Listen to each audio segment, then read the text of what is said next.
So what I want to do in this presentation is to offer a preview of the concluding chapter of the Reconciling Mission book, at least the first in possibly a series of books, but it is the first Reconciling Mission book. It's been co-authored with a North American colleague, David Brubaker, and you've already had the chance to read one of the chapters, the case study on Hodge Hill. That chapter draws on interviews with Al Barrett and Paul Wright, both of whom you met back in October, but also two of their colleagues who work with them. And I'm going to refer to that case study a few times through this presentation. The Reconciling Mission book offers a diverse range of case studies drawn from both the UK and the USA. It's an exercise in practical theology, drawing on qualitative research, so basically interviews with a lot of people. And at the end of the book, Dave and I try to distill 6 key threads that we found running through all of the different case studies. And what I want to do now is to offer you a little insight into those 6 threads. The flow of these threads reflects a classic route taken by churches in their engagement with their localities.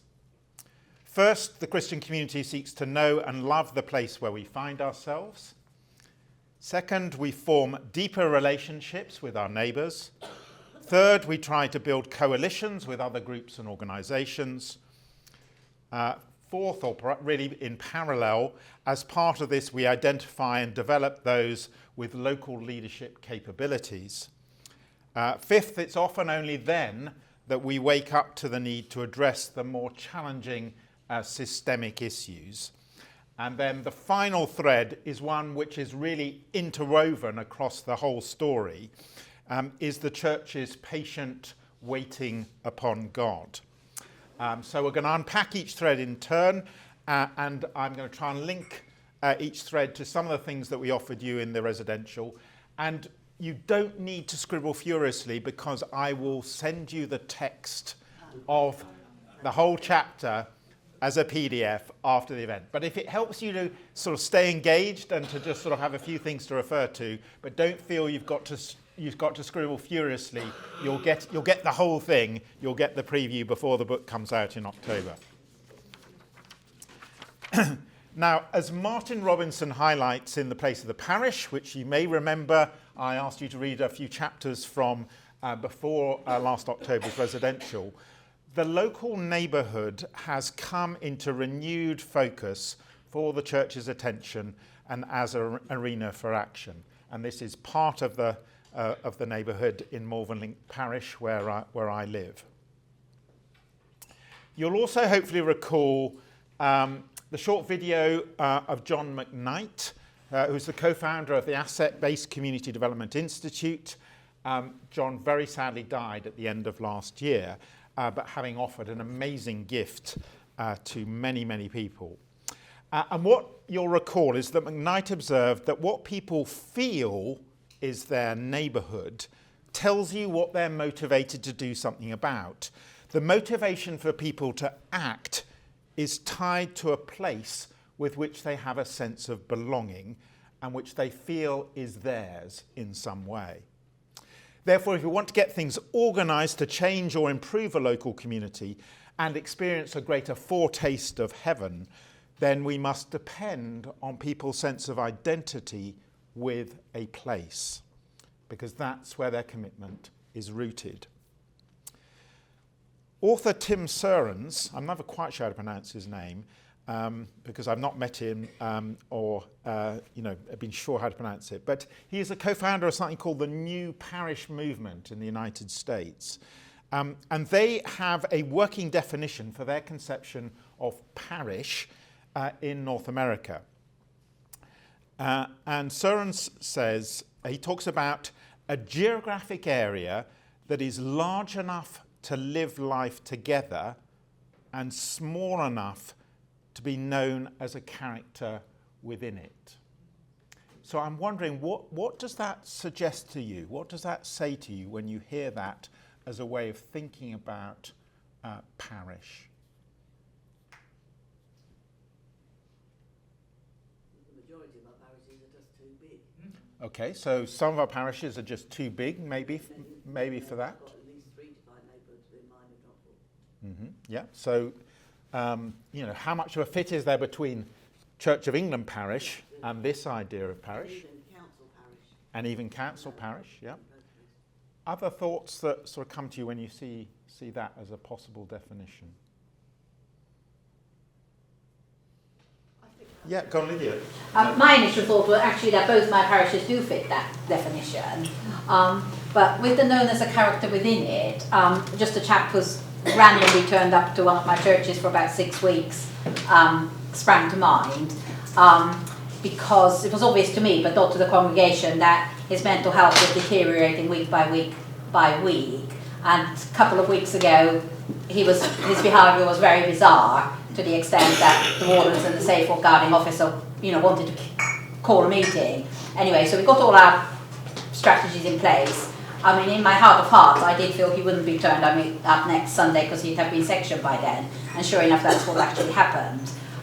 But it was interesting now, last week, the conversations, because actually, unbeknown to me, he was actually known to the community, and people were telling stories about, this was he was like. And I was like, you all acted really scared of him, and you were, what we're going to do with this chap? And I was like, I don't know, that was just, my initial reaction was that he had a name, he was known to the community, it was known that this is his behaviour, and yet,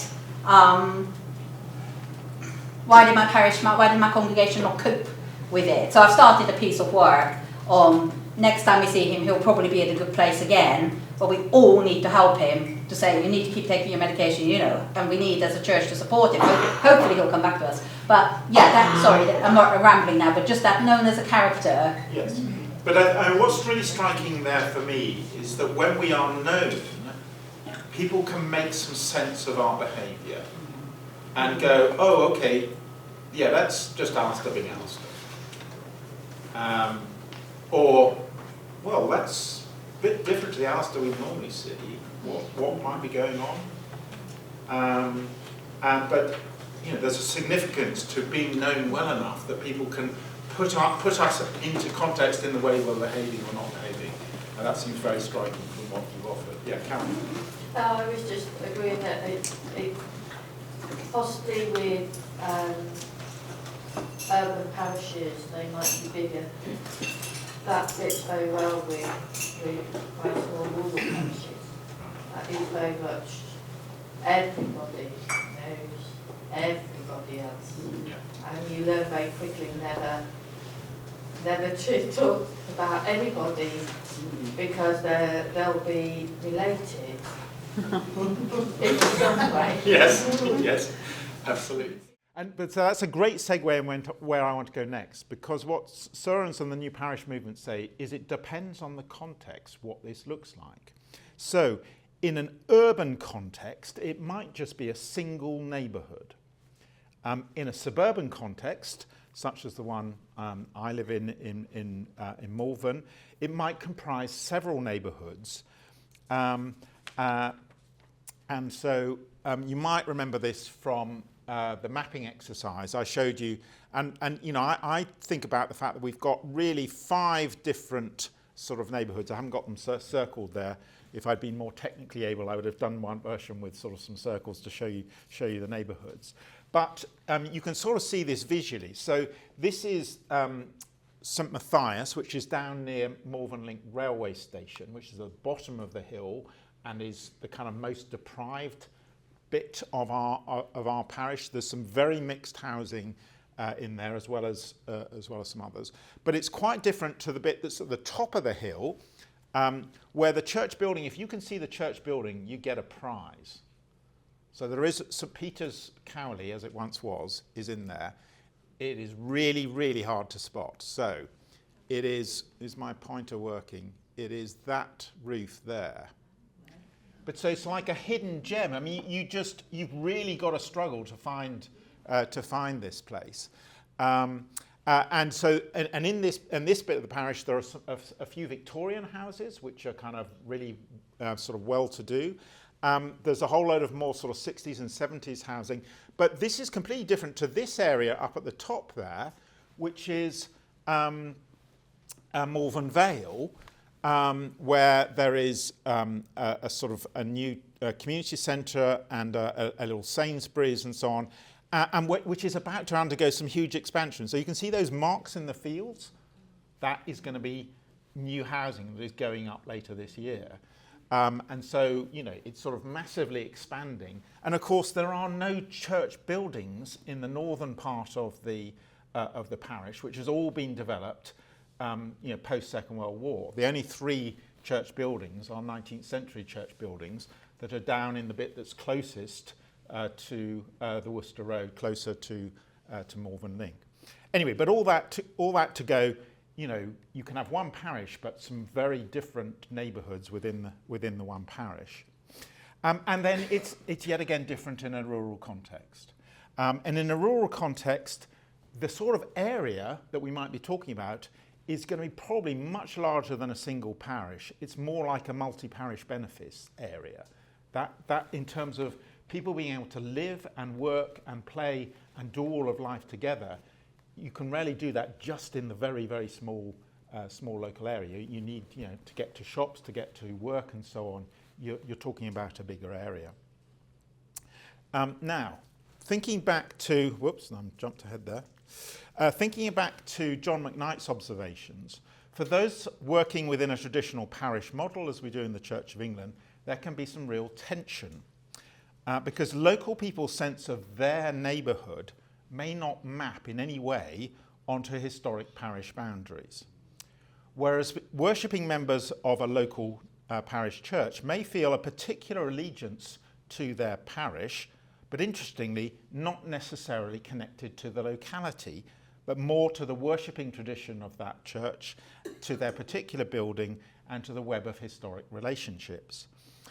So this was really striking for me in the parish where I was before I moved to Malvern, All Saints Highgate, congregation of 20 to 30 on a Sunday morning, but most of them commuted in to worship in that church, because once upon a time they could afford to live in that area, but they've then moved, but they've, you know, kept their connections, but they don't really have a sense of ownership of that locality in the same way that people who actually live there do. Okay, then a further complication is when you've got a gathered church model that's drawing people from across a wide area. So this is Great Malvern Priory. This is one of the about 100 so-called great churches across England, this is a huge, huge building. It's like a cathedral inside.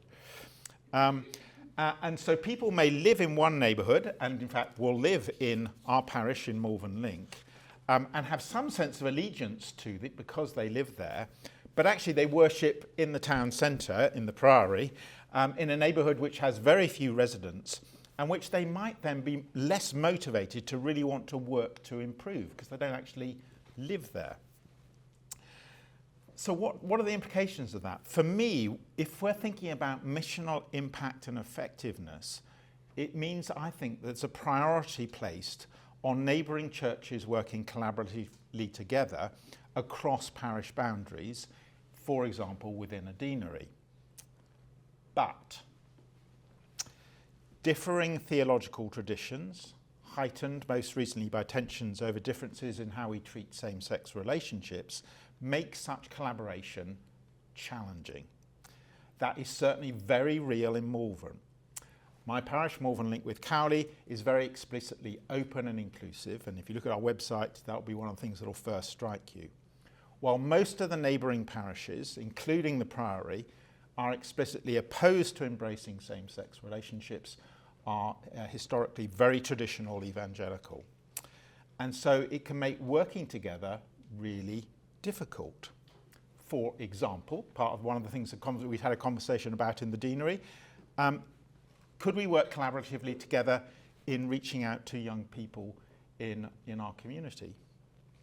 Well, for young people where sexuality is fluid and not fixed, and being accepted for not having necessarily a traditional sexuality, that means doing some collaborative work within our deanery is a really challenging thing to explore how we might do that and be on the same page together.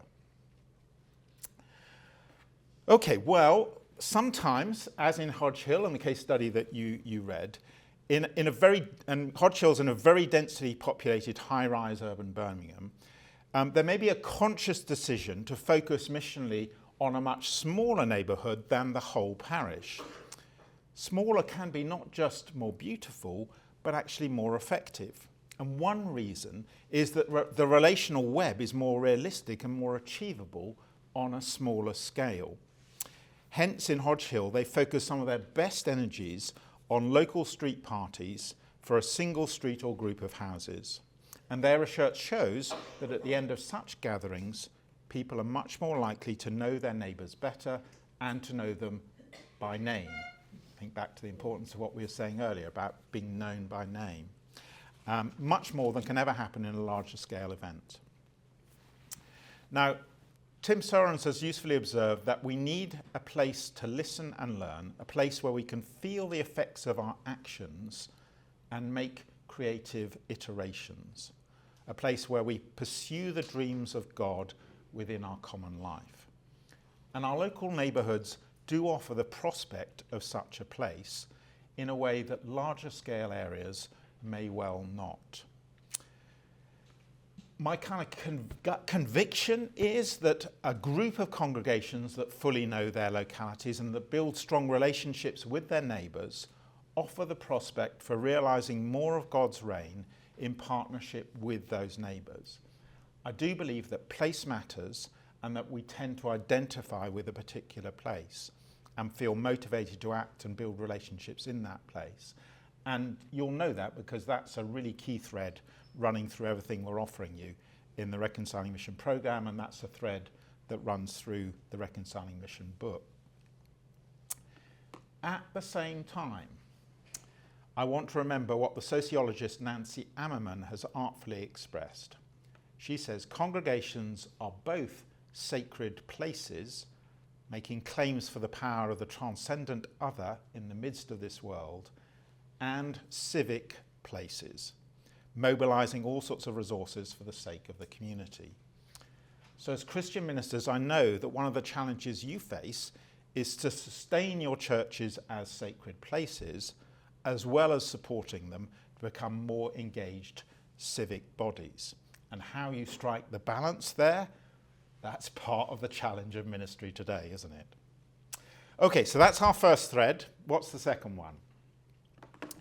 Well, a second thread running through all the different case studies in the book is the importance of forming respectful relationships. Now, if I was into multimedia, but I'm a bit technologically challenged when it comes to this, I'd play you a clip of Aretha Franklin's great song, Respect. Who knows this song? Yeah, most of you do. So, okay, you can start to sort of play it in your head. If you don't know it, just get onto your streaming service afterwards and listen to it. Okay, here's another quote from Soerens. I think we have another voice. Richard, would you read that for me? We don't need to be afraid of our neighbours. We need to learn from them. Christians don't have the market cornered on being kind, generous, or loving. The fruits of the Spirit are on display in all sorts of people.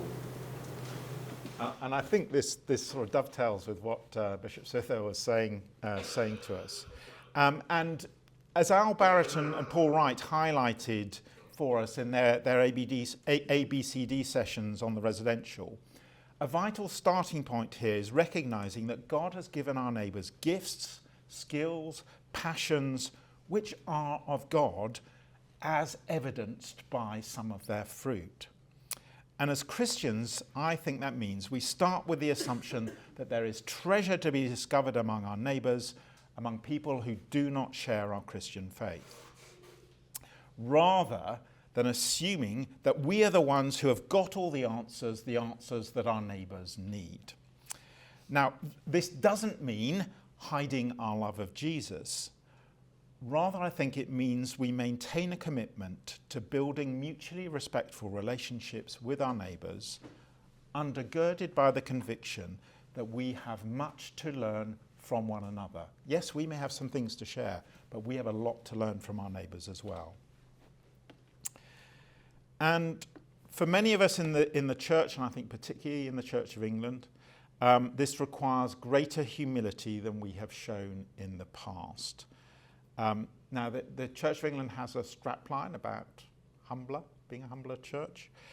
We aspire, I think, to be a humbler church, but actually, when you look at the reality of the way we operate, particularly operate nationally, I think we struggle to live that out. And if you've not read Al Barrett's critique in Crucible, there was a shortened version of it in the Church Times a few weeks ago. All I can say is Google it, read it. You don't have to subscribe to Crucible to be able to read it. It's a fantastic article. But I think all this means that we're looking to connect with the humanity that we share with our neighbours and to build genuine and long-lasting relationships with them, instead of seeing those relations as serving some type of hidden transactional purpose or secretly expecting that this relationship will lead to filling those empty pews in our church. Now, we may rightly long for our neighbours to discover their own relationship with God in Jesus. However, we don't make our relationship with them conditional on them taking that road. Rather, we seek to emulate the unconditional love of God, who makes the sun rise on the evil and on the good, and sends rain on the righteous and the unrighteous alike, as Jesus teaches. So I think this means, conclude this second thread, that we need to be mindful that the truth is we have probably more to learn from our neighbours than we have to teach.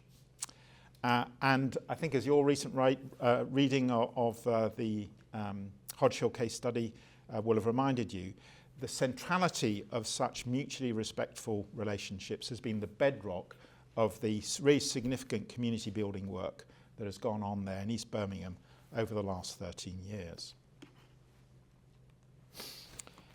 Okay, a third thread running through the whole of the book's case studies is how different organisations collaborating together can bring about positive change in their locality. Change that it is most unlikely, I believe, that a single church or a single organisation could ever do, at least to have the same level of impact. So the Hodge Hill case study beautifully illustrates this. They've got 3 grassroots organisations, Worth Unlimited, Furs and Bromford Neighbours Together, and the Open Door Community Foundation. And it's the Open Door Community Foundation that grew out of the church, who are working together to support neighbours in building community in the Furs and Bromford neighbourhoods. And they have a little title for their collaboration, which is Together We Can, which beautifully encapsulates their collaboration. Oh, Richard, I'm giving you a little plug here. So, another example is from Richard Westwood's parish in Lichfield Diocese. There's a local community organisation called Burntwood Be a Friend, which is key to effecting change in that parish, the parish of St Anne's, Chasetown. Now, while the church was the original initiator, the Burntwood Be a Friend organisation has drawn in many others from the local community, people without a church connection, and has sort of outgrown the church in many ways, and is no longer based in the church building where it was when it first started. And what's been interesting about that, I think, is that it's made it easier for the organisation to work collaboratively with the local authority, with other community groups, to take forward a diverse range of projects which are helping their neighbourhood to flourish in imaginative ways. And you'll remember some of the stories. Do you remember that? That's the room where you went to walk around and read different stories. Several of those were stories that I gathered from the interview with Richard and one of his colleagues. And if you want to know more, collar Richard in the lunch break. Now, while coalitions of organisations are vital to effecting change, the reality is that organisations can't collaborate. Organisations cannot collaborate, only the people within them can. So organisational relationships are therefore founded on relations among significant players within them. And I think what's significant about this is that there is a point of vulnerability when key personnel move on or retire. New relationships will need to be built with those who follow. And when a successor doesn't share the same commitments as their predecessor, this can threaten organisational collaboration. So how successors are chosen, how batons are handed on, become really important at times of transition. A fourth thread, and this is a really strong thread that runs through all the case studies again, is the significance of leadership. Do any of you know this, the friendship icon? It's my spiritual director introduced this to me last year. I hadn't come across it before. But so you've got the Jesus figure and then a disciple here, and Jesus has his arm sort of around him, so he's alongside him. So leadership is really significant in all the case studies, and there are several aspects to it. Each of the case studies has key leaders with a deep heart for their locality and for the people of their neighbourhood. So loving your locality, loving your neighbourhood. It was great talking with Paul last night over supper about he loves Swindon. You know, people in Swindon talk about, oh, you can get out of Swindon to go to the beautiful hills around, but he actually loves Swindon. I mean, that's what it takes, is having someone who loves their locality and the neighbourhood. But it's also the type of leadership that is exercised by leaders that is really notable. And in all the case studies, what's striking is it's not heroic leadership from the front, but more guiding, nurturing, supporting, encouraging. Those were the words used by Paul Wright in my interview on the Hodge Hill case study to describe the type of leadership that's been really significant there.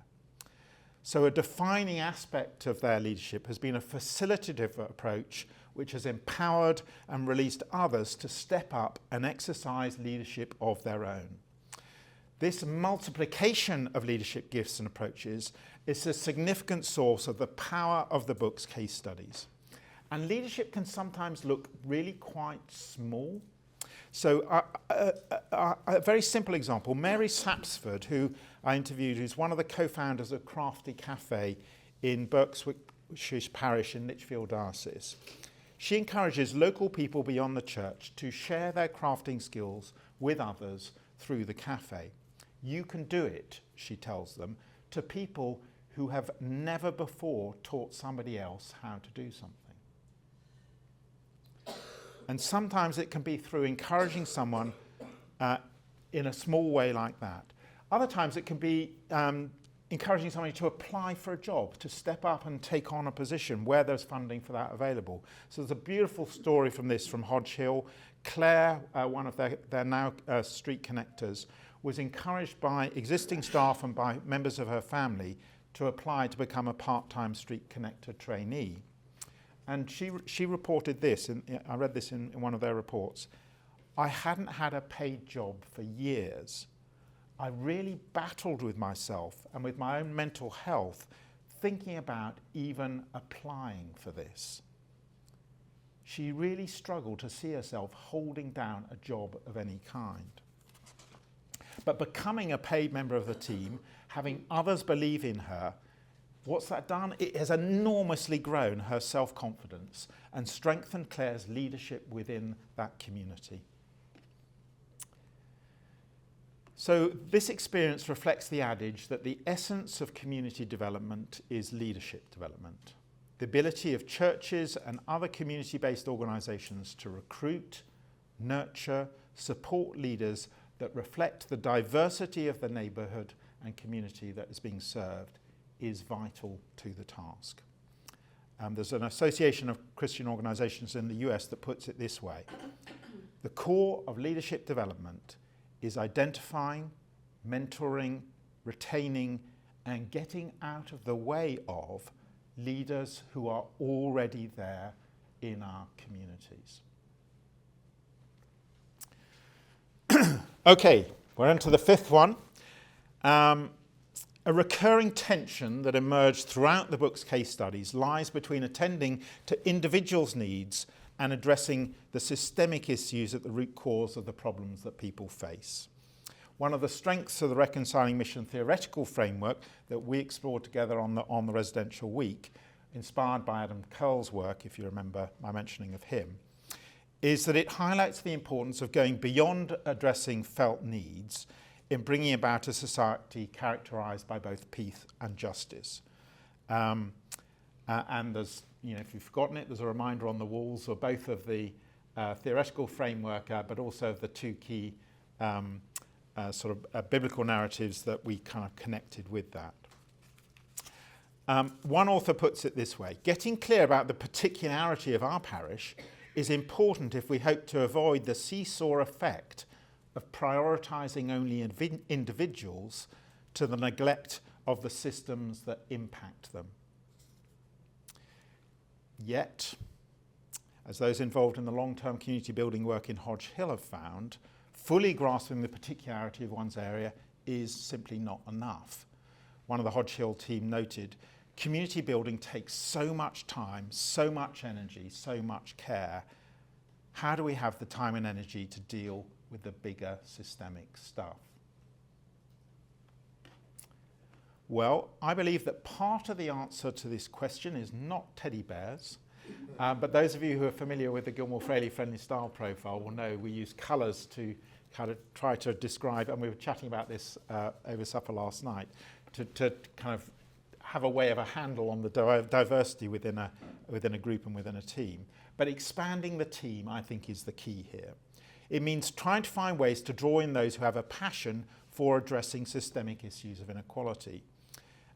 Identifying those who know how to get people organised, help to organise collective action on issues identified as a priority by local people.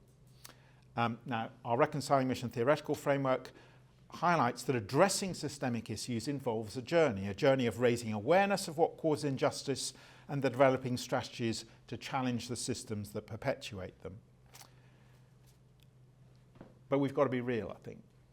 Addressing systemic issues is demanding and it can be deeply dispiriting. Raising awareness of inequalities and mobilising individuals and groups to pursue systemic change requires years of work and may take decades to see results.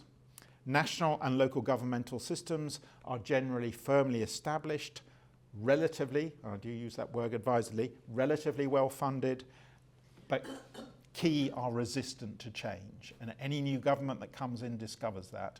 Trying to effect change within the system is really challenging.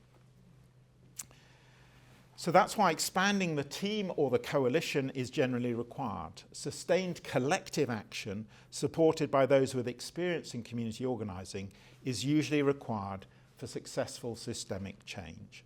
And that's why the webinar that we're laying on for you in May is going to focus on community organising from a Christian foundation. Okay, we're into the home straight, the last one.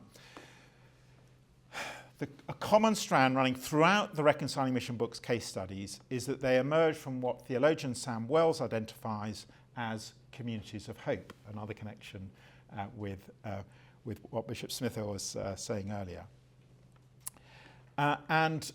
This is the Sam's book that I'm referring to, A Future That's Bigger Than the Past. These communities of hope are local churches comprised of Christian disciples who recognise that they are invited to partner with God in realising more of God's reign here on earth. This is a partnership in which the church understands it's not all down to us, because the fundamental work has already been accomplished by God in Jesus. The church can be a community of hope because she looks not to herself to address all the challenges of her community, but instead looks to the action and revelation of God and looks for that among our neighbours. Having such a dependence on God does not provide an excuse for passivity, however. Rather, it enables the church to shoulder her share of the task, trusting that the final fulfilment of her hopes and those of the entire world are in God's loving, tender hands and ultimately rest on God's tireless shoulders. Thinking back to the image that we of the friendship icon. Now, one significant aspect of this is how we think about time. We've got Tim Surens again. When we think in terms of decades rather than years, it changes our posture of what can happen. He goes on, if the game is joining God in the holistic restoration and renewal of a place, we should not set our hearts on this happening in a few years. it is going to take a while. And I think a strength of our local churches is when we understand that we're in this game for the long haul, and that people have been doing this for decades before us, even though they may not have known it, and they're going to be doing it for decades after us.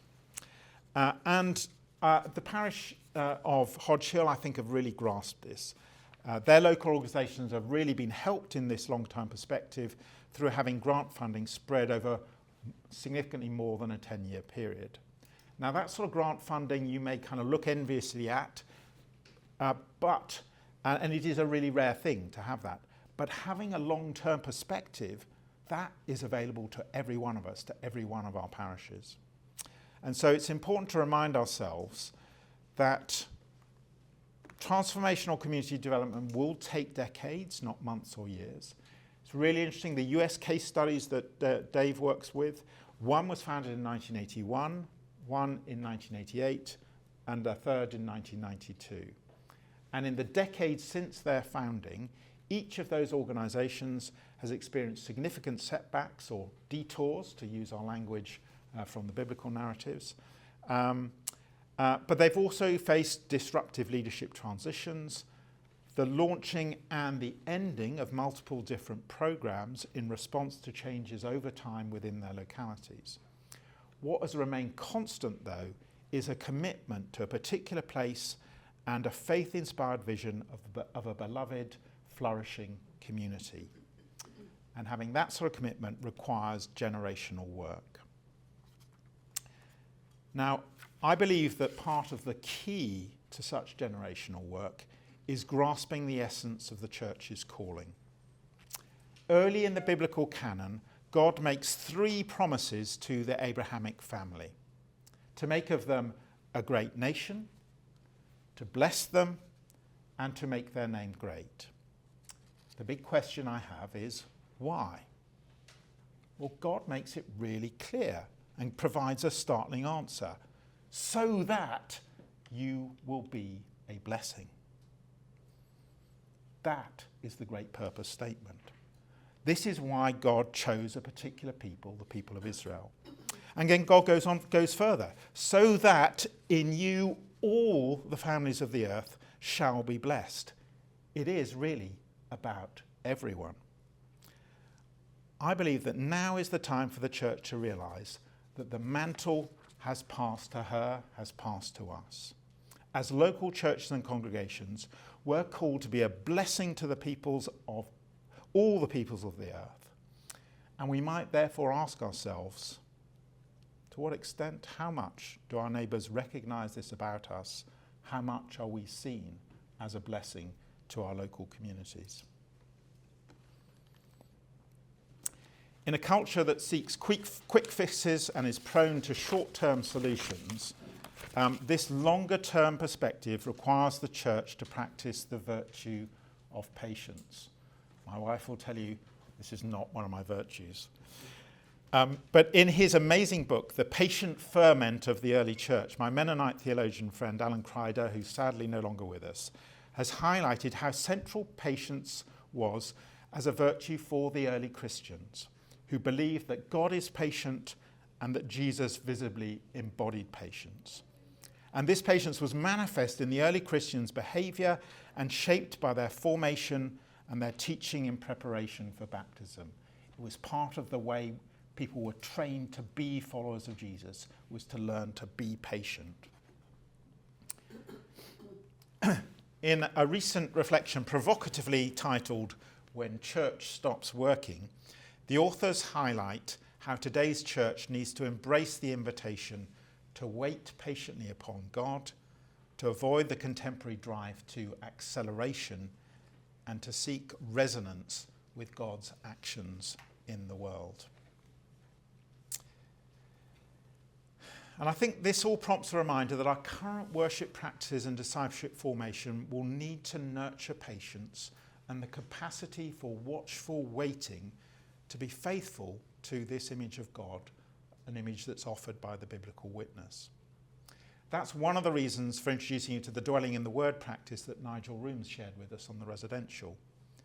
Christians can be patient and wait because we're confident that God is at work by the Holy Spirit in collaboration with us in the church and will bring about a promised future that fulfills all human longings.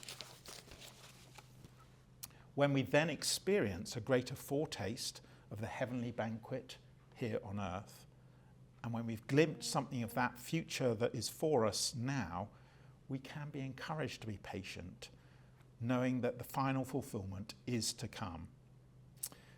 The writer to the early church in Colossae was convinced that in Jesus all of the fullness of God was pleased to dwell, and that through Jesus God was pleased to reconcile all things to God's self by making peace through the blood of his cross. This encapsulates God's mission of bringing about a reconciliation of all things, both on earth and in heaven. We're invited to participate in this reconciling mission of God, and I suggest to you that there is no more hopeful way for us to do so than through our local church's patient engagement with our neighbours and with our neighbourhood organisations. As we journey forward together, I hope that you and your churches will be encouraged as you play your part in what I deem to be a fantastically exciting adventure. Amen.